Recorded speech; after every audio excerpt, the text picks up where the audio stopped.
Makanya kalau di zaman sekarang ini ada seorang suami yang menyiksa istri, ada suami yang suka memukul istri, ada suami yang meracuni istri, ada suami yang mengkhianati. Nah, ini.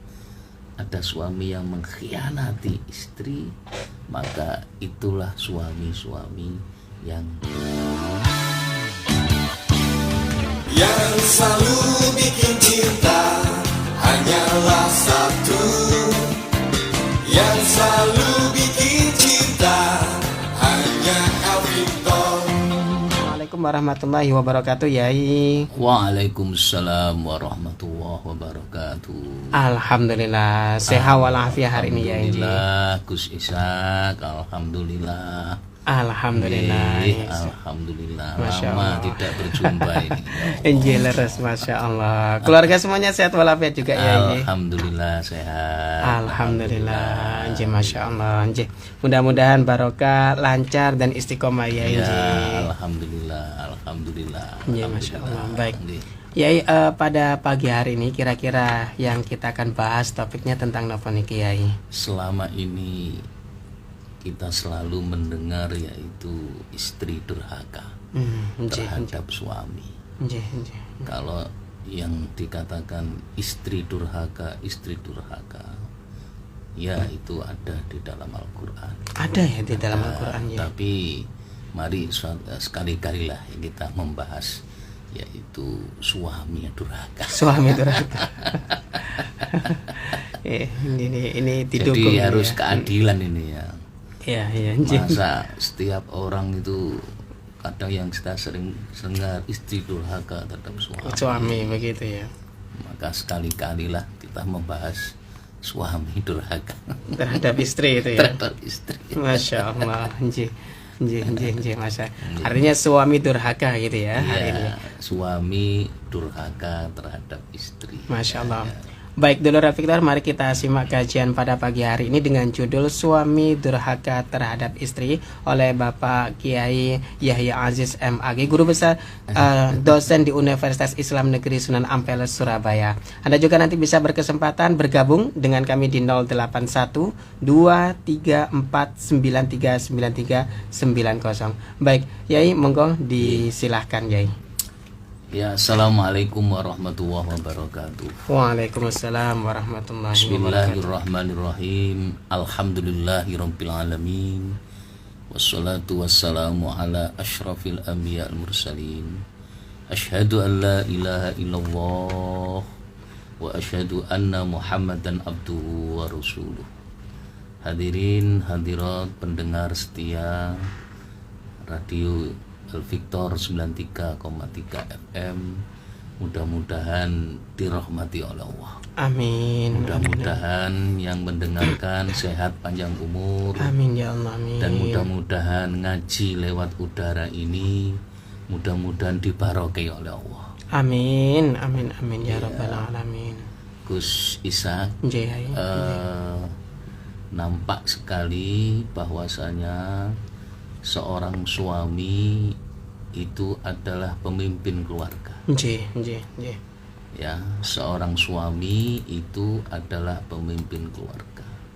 Maka suka atau tidak suka, mau tidak mau, suami harus memberi teladan terhadap istri dan sebuah keluarganya.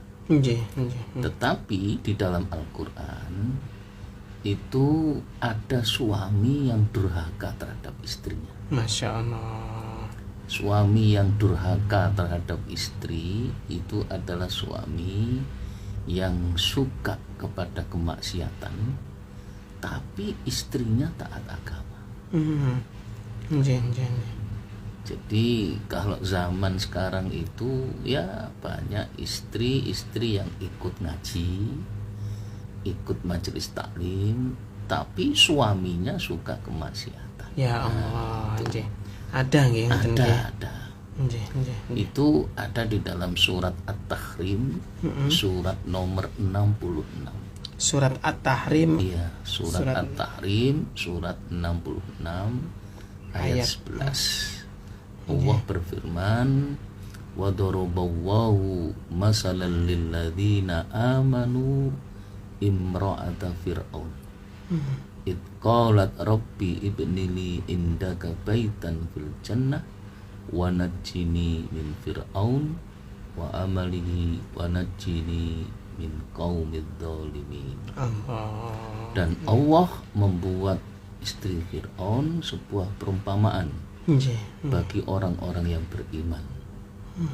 Ketika Raja Fir'aun itu memukul istrinya Aisyah binti Muhazin, memukul ini ya, memukulnya pakai batu ini gitu ya. Kemudian beliau berdoa, yaitu ya Tuhanku, bangunlah untukku rumah di sisimu dalam surga, dan selamatkanlah aku dari Fir'aun dan perbuatannya, dan selamatkanlah aku dari kaum yang zalim. Masya Allah. Ayat di atas itu menerangkan kekejaman seorang suami yang rajin maksiat terhadap istri yang taat agama.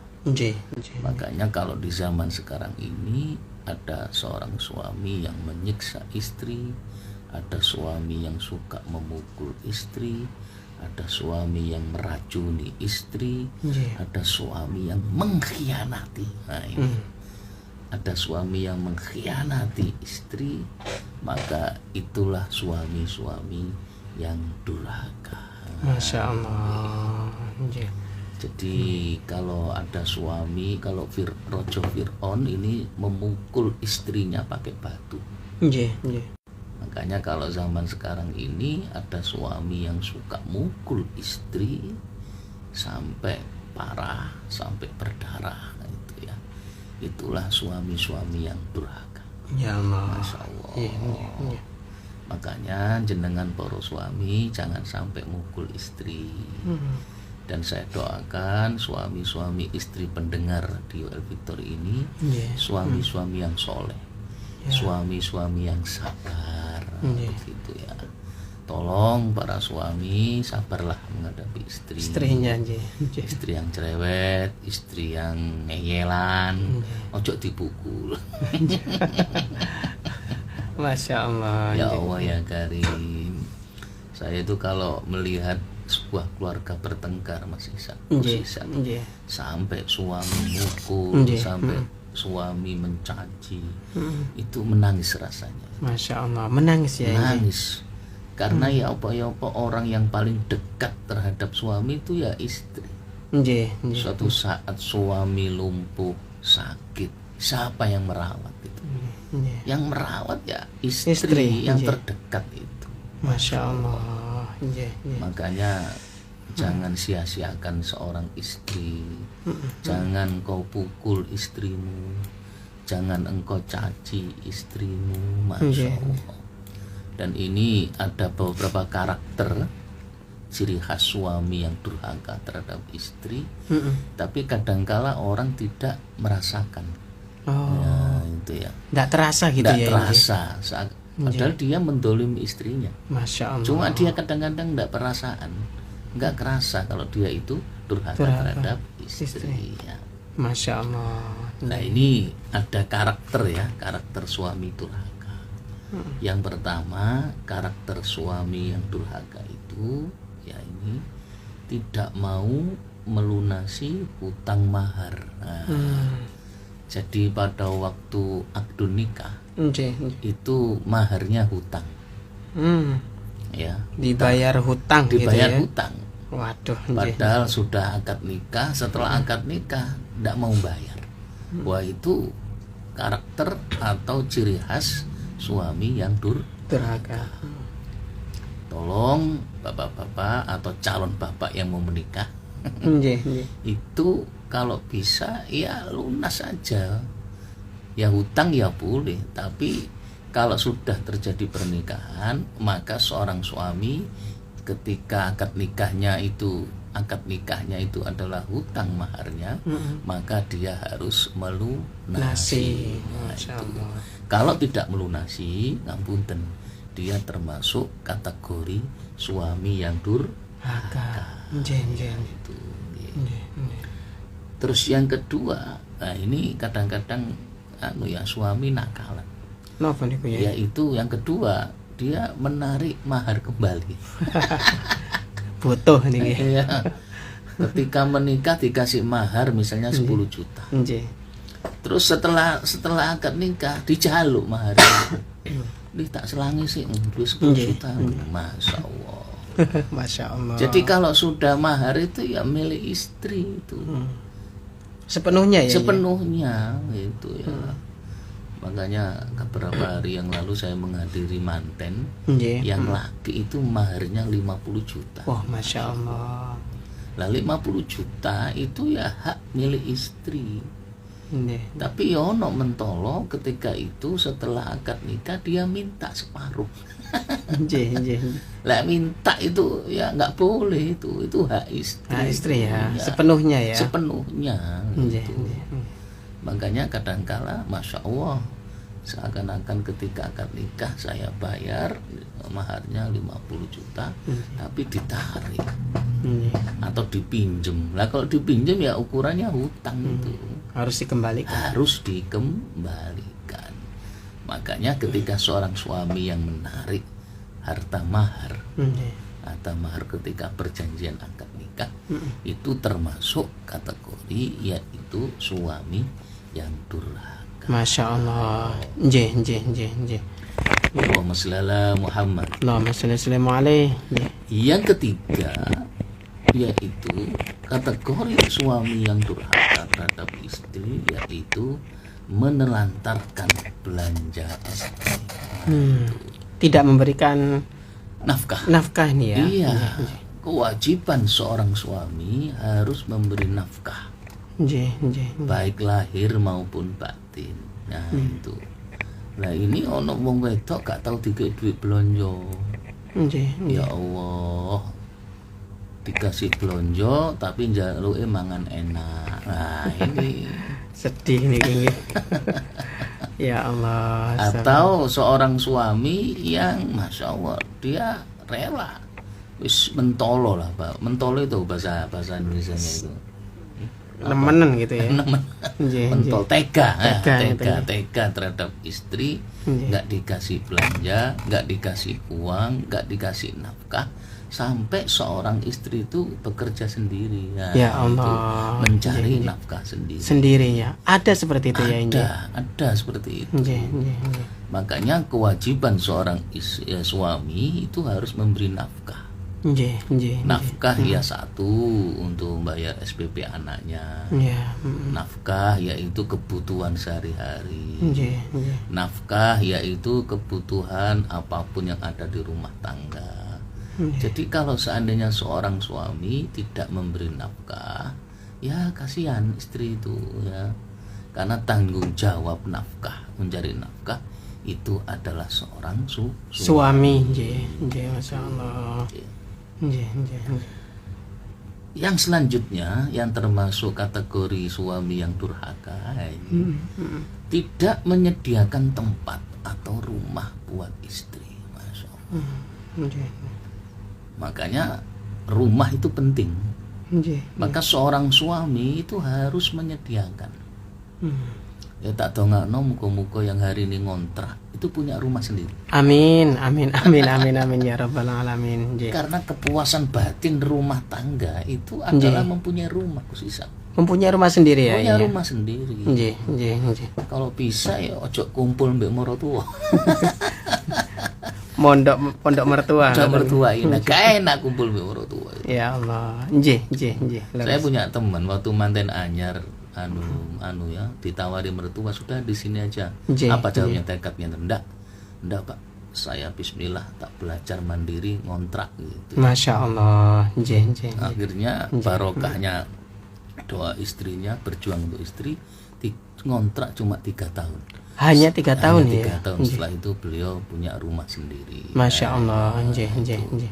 Maka ketika seorang suami ngampun tidak menyediakan rumah atau tempat naungan untuk sang istri itu termasuk kategori suami yang durhaka. Nggih. Masya Allah. Durhaka termasuk ya ini. Iya, durhaka terhadap istri. Ya, itu. Nggih, nggih, nggih. Selanjutnya yang termasuk kategori suami yang durhaka, ya ini tolong ini perhatikan, yaitu menggauli istrinya ketika posisi istri dalam posisi haid. Ya Allah. Nggih, nggih. Tolong ketika istri haid itu jangan dikumpuli, jangan digauli. Nggih. Karena darah haid itu darah penyakit. Nah, itu ya. Mungkin saking gak kuat itu sih saya. Nggih. Bisa jadi ya, nggih, ngoten nggih.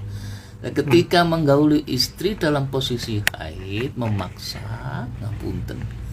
Ya, itu sampai misalnya istri menolak karena ini masih darah penyakit.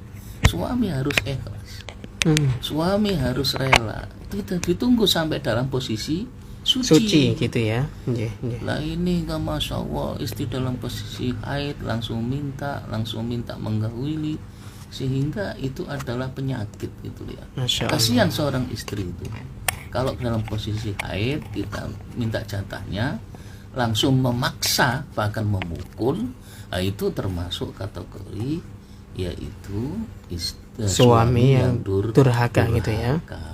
Nggih, Masya Allah. Wa maslala Muhammad. Allahumma sholli sallim alaihi. Nggih. Selanjutnya yang termasuk kategori karakter suami yang durhaka yaitu tidak menggauli istrinya. Nggih. Tidak menggauli istrinya. Masya Allah. Nah, itu ya. Istrinya sudah menunggu dari rumah berlama-lama, tapi suaminya tidak mau mengumpuli. Nah, itu. Kita tolong para suami, kumpullah istrimu, karena istrimu itu adalah permata hati. Jadi permata hati seorang suami itu ya istri yang istri ya. Iya. Nggih. Ya. Dunia mata wa khairu mata'iha al-mar'atus sholihah. Dunia ini adalah perhiasan, dan sebaik-baik perhiasan itu adalah istri yang sholihah. Ya, itu. Masya Allah. Nggih, leres ya. Selanjutnya yang termasuk kategori suami yang durhaka yaitu memperlakukan istri dengan kasar. Masya Allah. Memperlakukan Istri ya dengan kasar. Dengan kasar ini ya sampai memukul. Nggih. Dengan kasar ini ya sampai apa ya istilahnya? Sampai disiksa. Loh, suami itu suka mukul istri itu. Ada nggak kira-kira? Ada. Nggih. Sampai berdarah itu ya Allah. Mentolo, teko itu. Nah, itu termasuk kategori memperlakukan istri. Dengan tangannya, dengan memukul. Bahkan saya pernah menjumpai seorang suami menghajar istri di tengah jalan raya. Ya Allah. Naik sepeda motor turun langsung, kemudian ambil helm dipukul kepalanya. Nggih. Masya Allah. Sampai seorang istri ini pingsan. Nggih. Terus kemudian para tetangga itu lapor, itu loh saudaramu dipukul suaminya. Akhirnya dibawa ke rumah sakit. Nah, itu. Masya Jadi Allah. memperlakukan ngapunten istri dengan kasar itu termasuk kategori yaitu termasuk suami yang durhaka. Nggih. Masya Allah. Nggih. Terus yang selanjutnya karakter suami yang durhaka yaitu membiarkan istri berbuat nusyus. Napa niku nusus ya? Nusyus itu ya berbuat dosa. Oh, nggih. Misalnya memperbiarkan seorang istri, Nggih. istrinya dia selingkuh sama laki lain, tapi sang suami membiarkan. Padahal sudah tahu itu Sudah ya. tahu. Maka Ya kewajiban Allah, seorang nggih. suami itu harus memperingatkan. Masya Allah. Nggih. Ada seorang pasangan suami, istrinya sering bergaul dengan laki-laki, guyonan dan sebagainya. Nusus kan itu berbuat dosa. Maka seorang suami itu harus negur. Dek, sampai ngewedok wis duwe bojo, jangan terlalu akrab dengan ini si A, si B, si C. Nggih. Tapi kadang-kala ada juga seorang istri yang cuek. Itu ya.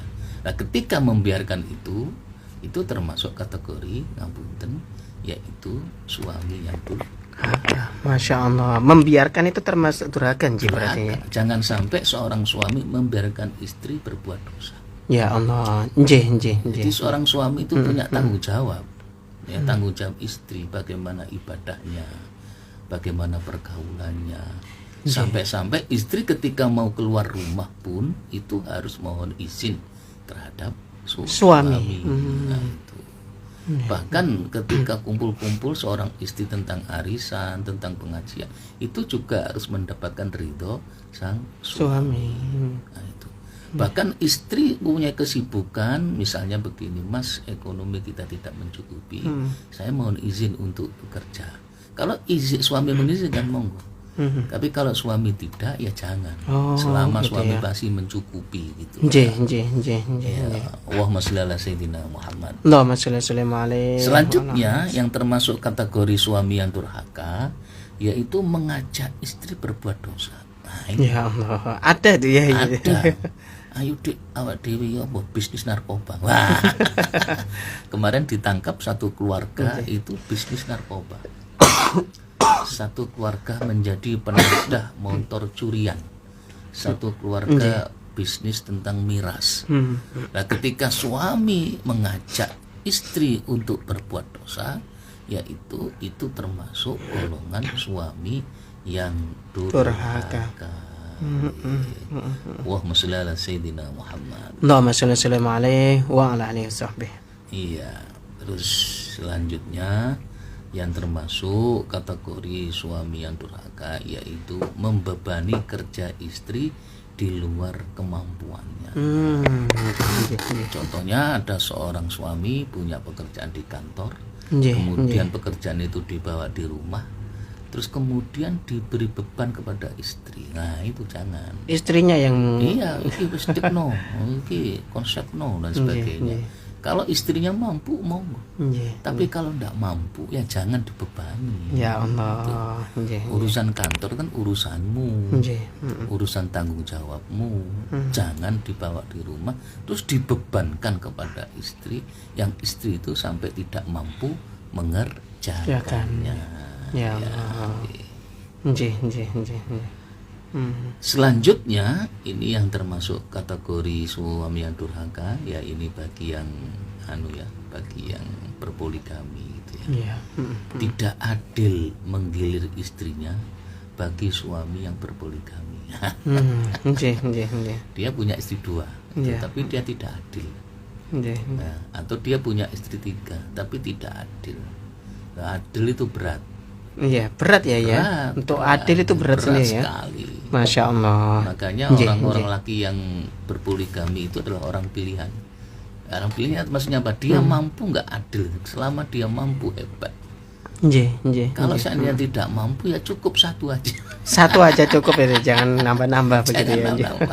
Wong si ruwet bobas. Tambah ruwet ngoten Tambah ruwet. Allahu akbar.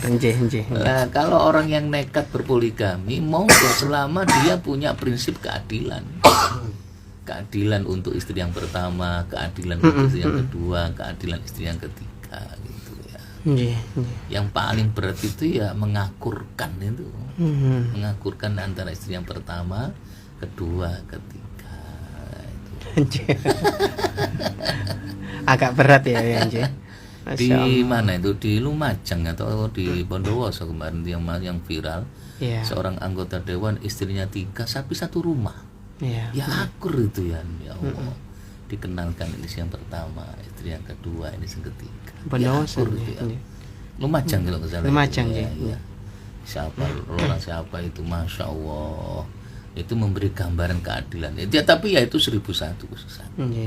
Yang mampu berbuat adil terhadap orang yang berpoligami ketika sang suami ini mempunyai lebih dari seorang istri. Masya Allah. Terus yang termasuk kategori suami yang durhaka yaitu mengusir istri dari rumahnya. Nah, istrinya diusir. Ada itu ya. Ada. Mungkin seorang suami punya selingkuhan gitu ya. Terus istrinya diusir.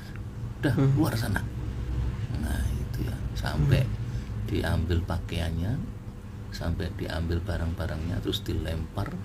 Kemudian istrinya juga diusir gitu ya, suruh keluar dari rumahnya. Dan ini termasuk kategori suami yang durhaka. Masya Allah.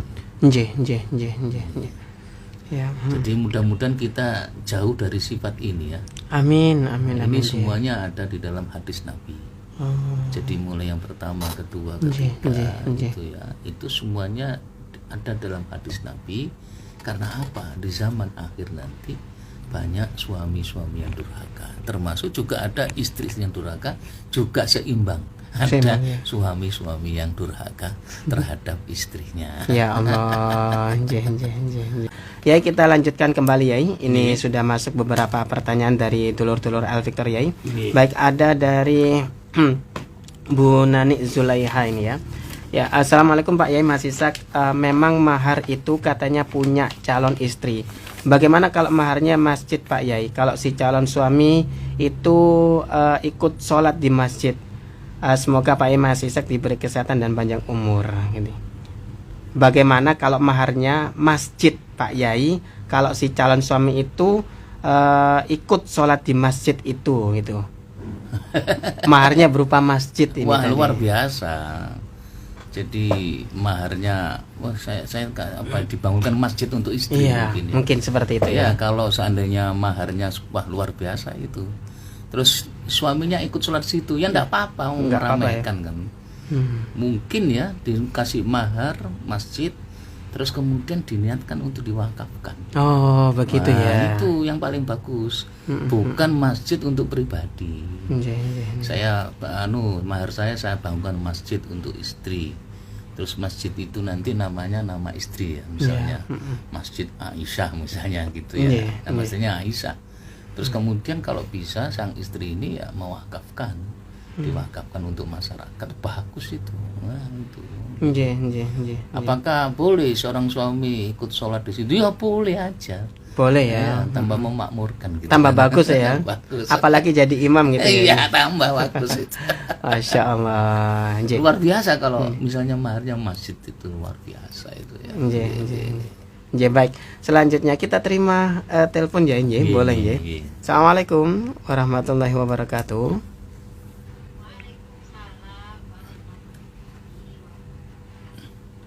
Monggo disilakan Bu Yuli ini ya.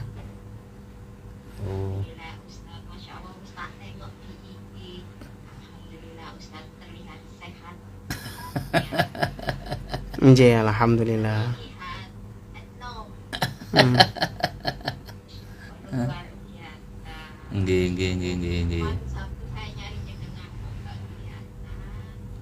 Oh iya, pas ada acara mungkin saya. Iya. Nggih, alhamdulillah. Nggih.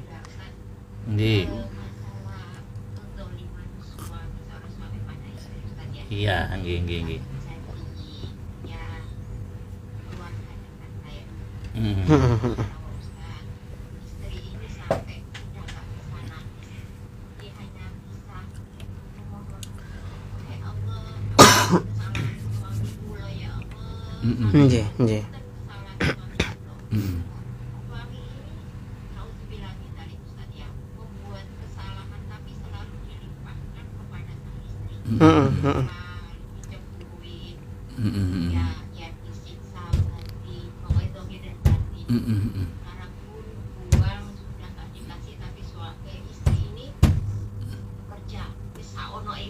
Tapi masalah bayar sekolah lain-lain udah kamu minta sama kakak.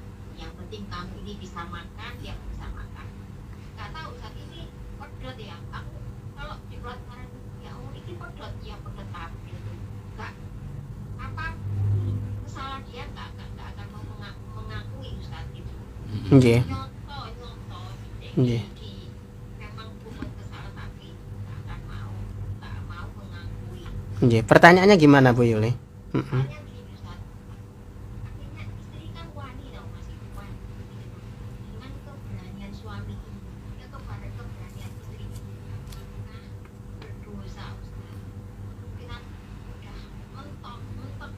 Nggih.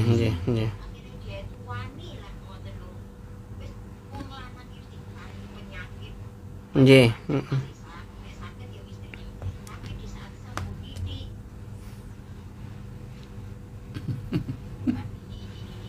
Nggih. Baik. Nggih, Bu Yuli. Heeh. Nggih. Nggih. Nggih. Nggih. Amin. Amin. Waalaikumsalam warahmatullahi wabarakatuh. Nggih. Monggo ya inti silakan. Seandainya ada seorang suami yang selalu menyiksa berhari-hari, Gus Isa, Iya. menyiksa baik lahir maupun batin, itu ya. Terus kemudian seorang istri ini sampai nggak bisa menangisnya ya di dalam hati, itu ya mungkin saking nemennya sang suami. Kalau seorang suami sampai menyakiti istri, sampai memukul secara fisik, sampai menyakiti hati juga, ya jangan kaget, karena itu sudah ada di dalam Al-Quran, yaitu seorang suami yang durhaka terhadap istri, dan itu menunjukkan kesabaran yang luar biasa. Nggih. Mungkin sak sabar-sabare wong ya Gus Ishak, itu ya mungkin ada batasnya juga. Masya Allah. Mungkin dengan lantang tapi tidak dengan membentak, untuk memberitahu sang suami bahwa dia yang salah. Ya. Apakah itu termasuk kategori durhaka? Ya enggak, selama niatnya itu untuk meluruskan. Nah itu ya. Niatnya itu untuk meluruskan. Tetapi yang paling bagus itu ketika seorang istri kemudian dikhianati, kemudian disakiti oleh seorang suami, maka seorang istri itu tadi yang paling benar, Mbak Yuli, dia mohon ampun, berdoa, ya Allah, ampunilah kejahatan suamiku terhadapku, ampunilah ya Allah kedurhakaan suami terhadapku. Hanya Engkau yang mampu membuka hatinya supaya dia sadar akan kesalahannya. Itu yang paling bagus itu ya. Jadi melibatkan Allah gitu ya. Kalau sudah melibatkan Allah, insya Allah Allah yang akan membuka hati sang suami yang durhaka terhadap istrinya itu. Itu yang paling efektif. Ya, kalau seandainya sudah nggak kuat, terus kemudian itu tadi sampai melontar dengan ingin tahu bahwa kesalahannya sang suami.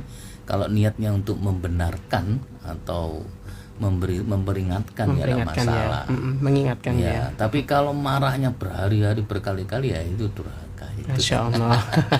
Terus-terusan itu ya. Terus-terusan. Baik. Tapi ini termasuk kategori istri yang bagus ini ya. Sabar ya. Sabar, karena ketika suami sakit dia yang merawat.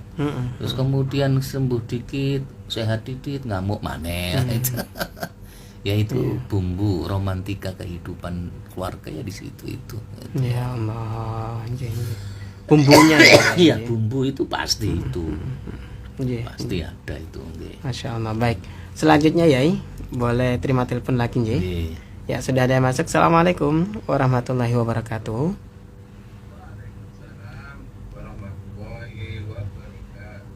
Nggih, monggo. Iya, alhamdulillah.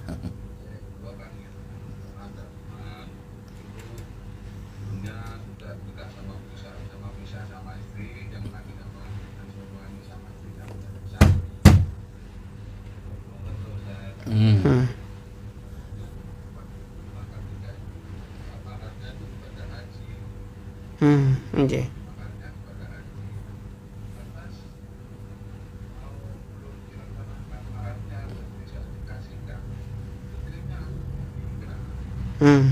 Nggih.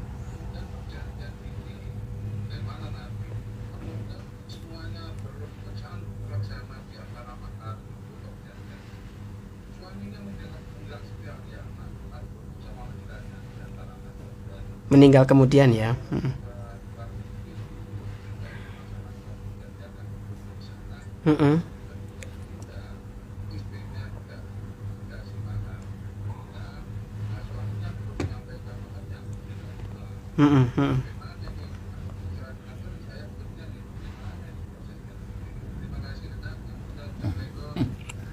Waalaikumsalam warahmatullahi wabarakatuh.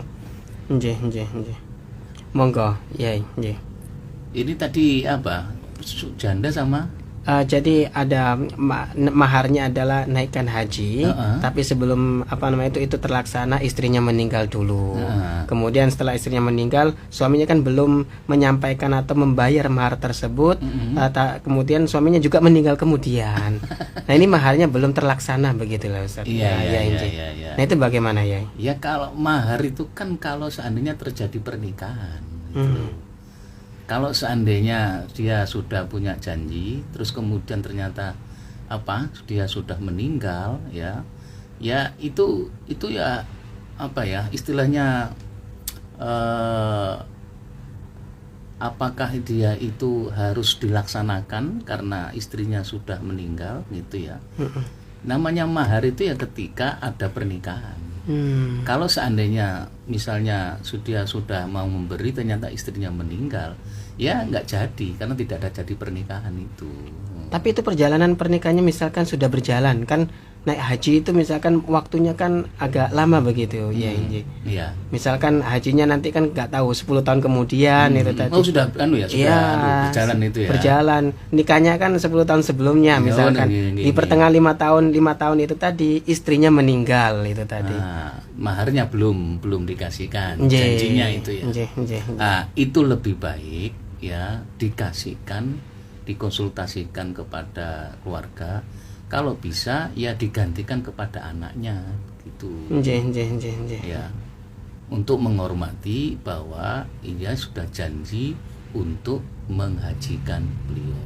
Gitu ya. Jadi ada tebusan ya gitu ya. Tebusan atau kafaroh untuk yang dulu janji ternyata sudah meninggal. Kemudian kalau bisa ya dilimpahkan kepada anaknya atau siapa begitu. Dari ahli warisnya begitu warisnya, ya. Gitu. Dari keluarga laki-laki. Baik. Ya itu cara solusinya seperti itu ya nanti ya. Baik, selanjutnya ini banyak yang masuk boleh. Ya, dari Ibu Miati di Purwodadi ini ya. Assalamualaikum Mas Ishak, Yai, mungkin keduanya diberi kesehatan tauil umur ya. Saya bisa mengaji setiap hari, setiap pagi. Mau tanya Yai, bagaimana misalnya saya jualan pakai penglaris? Apakah uang yang hasil jualan pakai penglaris tadi dibuat amal bisa halal apa haram? Minta penjelasan. Yang kedua minta barokah untuk anak saya Nur Wahidin, Muhammad Nur Wahidin, mungkin jadi anak soleh yang punya pekerjaan yang barokah. Matur nuwun. Iya, lihat dulu penglarisnya. Kalau penglarisnya misalnya doa-doa dari kiai yang itu tidak melanggar syariat, ya insya Allah akan diterima oleh Allah. Tapi kalau penglarisnya itu ngapunten dari barang-barang yang subhat, barang-barang yang dari istilahnya itu perdukunan dan sebagainya, yang ngapunten itu juga membawa maslahat juga. Jadi tergantung pelarisnya apa. Lah kalau pelarisnya doa, yai kula tadoan Al-Fatihah gitu. Ternyata laris ya itu ya alhamdulillah itu gitu ya. Itu yang diridhoi gitu ya. Kan pelaris itu ada dua ya, pelaris dengan jalan yang benar dengan pelaris dengan cara yang salah. Nah itu ya. Nah itu nanti berakibat pada kesedekahannya itu diterima atau tidak gitu. Baik. Selanjutnya Yai dari Cak Iwan ini ya. Assalamualaikum Yai, ngapunten derek tanglet gitu ya. Bagaimana cara meyakinkan seseorang yang masih ragu tentang calon pasangan selain melalui salat istikharah? Ini karena si cewek ini beralasan bahwa tidak menemukan jawaban dari salat istikharah. Padahal si cowok ini juga orangnya baik agama, perilaku dan sebagainya. Dan apakah salat istikharah ini adalah satu-satunya cara yang paling bisa digunakan dalam memilih calon pasangan? Matur nuwun. Iya, salah satu cara untuk mencari pasangan ya surat istikharah itu. Salah satu ya, bukan satu-satunya ya. Bukan, salah satu istikharah. Terus kemudian kalau bisa kita mohon petunjuk kepada orang soleh. Misalnya sampean masih punya dua pilihan, terus kemudian konsultasi pada kiai yang ahli. Ya nopo niki wis engko tak istikharoi, mana yang balik, mana yang benar untuk panjenengan gitu. Panjenengan yakin nggih monggo gitu ya. Ya monggo, dan itu bisa jadi sebagai solusi gitu loh ya. Terus yang ketiga yaitu minta ridho kepada kedua orang tua. Ini yang penting. Paling penting nih ya. Paling penting ini. Kalau orang tua meridho, ya terus Tapi Terus kalau ya. orang tua tidak meridhoi, terutama ibu, ya nggak usah. Nggih. Nggih. Baik. Selanjutnya Yai, boleh dari Mama Risa ini di Pakuwon ya.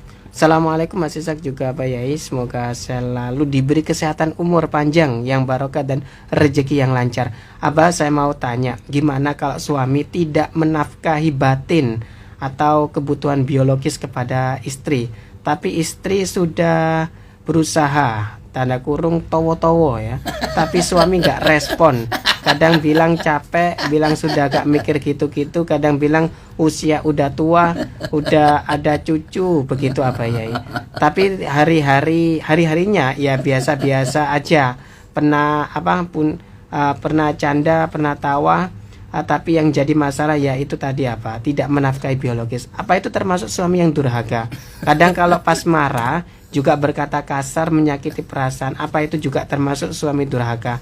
Terus gimana? Istri harus menyikapi selama ini akan istri berusaha sabar dan berdoa. Tolong kasih pencerahan Yai. Makasih, mohon maaf. Ya, Wassalam. salah satu daripada suami yang soleh itu memberi nafkah lahir batin. Nggih. Ya, biasanya Mas Gus Isa, nek wong lanang ditamani wong wedok itu tambah seneng. Nggih. Mas gak njaluk ta. Nggih. Itu biasanya seneng ayo gitu ya. Nggih. Terus kemudian seorang suami yang tidak menafkahi, kemudian karena mungkin sudah malu ya, sudah tua mungkin, nah, maka kita harus berdoa Gus Isa, mudah-mudahan romantisme dalam rumah tangga itu sampai ketika punya anak cucu. Masya Allah. Nggih. Walaupun sudah punya cucu tetap romantis, tetap akrab seperti dahulu. Atau dalam kategori yaitu puber ketiga gitu. Puber ketiga ya. Ada puber pertama, Ada puber kedua, kedua, ada puber ketiga. Masya Allah. Puber ketiga itu ya di atas umur 60 gitu ya. Nggih. Yang Masya Allah, yang laki tambah tampan, kemudian yang ibunya ini walaupun nenek Nelly lincah itu ya. Sehingga keharmonisan itu ada. Iya, Terus kemudian kalau seandainya tidak diberi, mungkin sang suami ini malu, sudah tua, sudah punya anak cucu, maka ibu tinggal berdoa, mudah-mudahan seorang suami yang menjadi kakek ini mau meromantiskan seperti zaman masih muda dulu. Masya Allah. Nggih. Hanya itu. Nggih. Ya, baik. Itu ya untuk Mama Risa ya. Ya, selanjutnya Yai. Ya, dari Ibu Wati nih ya. Assalamualaikum Ustadz, izin bertanya, apa benar mahar itu adalah kemampuan suami untuk menafkahi keluarga dalam berbelanja? Nah, jika suami memberi belanja lebih dari maharnya, maka akan lebih berkah. Karena suamiku dulu maharnya cuma uang 50.000, tapi saya ikhlas Pak Ustadz. Terima kasih. Bagaimana nih Kiai? Ya, mahar itu ya tidak harus uang. Ya. Mahar itu segala-galanya gitu ya. Kalau seandainya uang belanja tiap hari melebihi mahar, tambah bagus itu. Oh, tambah bagus malah. Bagus itu ya. Nggih. Saya dulu maharnya apa? Gus Isa, saya masih ingat, hanya seperangkat alat sholat saja. Seperangkat alat sholat. Alat sholat saja. Tapi saya berusaha setelah menikah, maharnya saya kasih uang belanja yang melebihi dari seperangkat alat sholat itu. Itu lebih bagus gitu ya, daripada maharnya maharnya mahal tapi uang belanjanya sedikit gitu ya. Masya Allah. Nah, lebih baik ya maharnya biasa tapi uang belanjanya yang lumayan gitu. Tapi ya. Kalau bisa ya maharnya banyak, uang belanja juga banyak gitu ya. Idealnya seperti itu ya. Seperti itu ya. Baik, Masya Allah. Selanjutnya Yai, dari Ibu Indah ini ya, Ike Indah gitu ya. Mohon tuntunan doa atau zikir untuk suami yang tidak mau kerja untuk memberi nafkah, tidak mau sholat 5 waktu, hanya sholat Jumat saja. Nah, ini bagaimana ya? Iya, begini, di dalam zikirnya imam itu kan ada ya Latif gitu ya. Ya Allah, lembutkanlah hati suami kami. Nah, itu. Kalau punya suami yang malas bekerja, suami yang misalnya dia tidak mau memberi nafkah gitu ya, ya pasrah kepada Allah. Nggih, nggih. Pasrah kepada Allah, kemudian berzikir ya Allah ya Latif ya Latif ya Latif. Kemudian dalam batin mengatakan atau berdoa, ya Allah lembutkanlah hati suami kami Masya Allah. supaya dia rajin bekerja, supaya dia itu rajin mencari nafkah untuk keutuhan sebuah keluarga. Nggih, Itu. nggih. Jadi kepasrahan itu ada, dan yang mampu membolak-balikkan hati seorang suami itu adalah Allah Subhanahu wa Ta'ala, bukan orang lain gitu. Nggih, Masya Allah. Nggih. Baik. Ya, ini sudah satu pertanyaan boleh nih Kiai nggih. Nggih, monggo. Ya, ada dari Bapak Hasan ini ya. Assalamualaikum warahmatullahi wabarakatuh Mas Ishak dan juga Yai Aziz. Badhe tanglet Yai. Bagaimana merubah sifat istri yang wataknya pemarah? Setiap hari marah-marah, tidak ada apa-apa marah-marah. Pokoknya marah-marah di dalam rumah tangga. Apakah kalau marah-marah seperti itu keluarganya tidak berkah? Mohon pencerahannya. Ya, keberkahan itu tergantung suami. Kalau ketika istri marah, suami diem saja, nggak usah diladeni, insya Allah berkah gitu.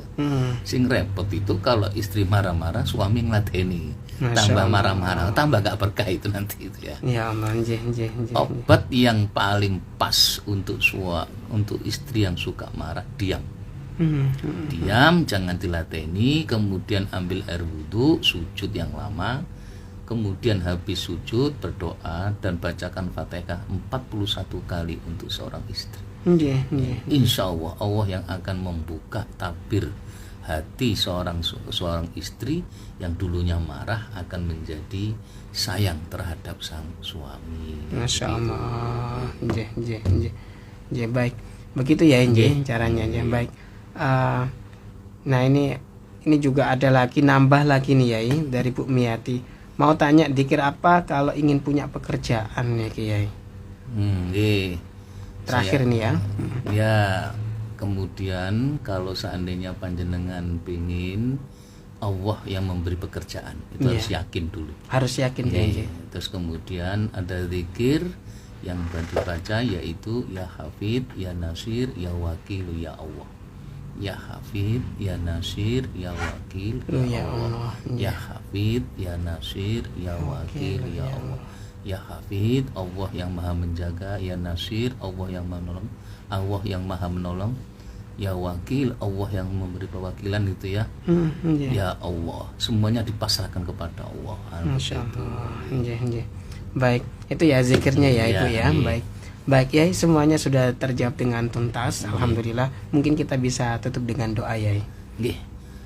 Bismillahirrahmanirrahim. Semoga ya Allah seluruh pendengar Radio El Victor mulai pagi sampai hari ini yang mendengarkan ya Allah memberi kemudahan, kerahmatan, Allah memberi petunjuk, Allah memberi pertolongan, Allah memberi naungan terhadap siapapun keluarga besar El Victor yang hari ini ikut ngaji. Al-Fatihah. Bismillahirrahmanirrahim. Alhamdulillahirabbil alamin arrahmanir rahim. Iyyaka na'budu wa iyyaka nasta'in. Shiratal mustaqim. Shiratal ladzina an'amta 'alaihim ghairil maghdubi 'alaihim waladdallin. Amin. Matur suwun. Akhirul kalam. Assalamualaikum warahmatullahi wabarakatuh. Waalaikumsalam warahmatullahi wabarakatuh.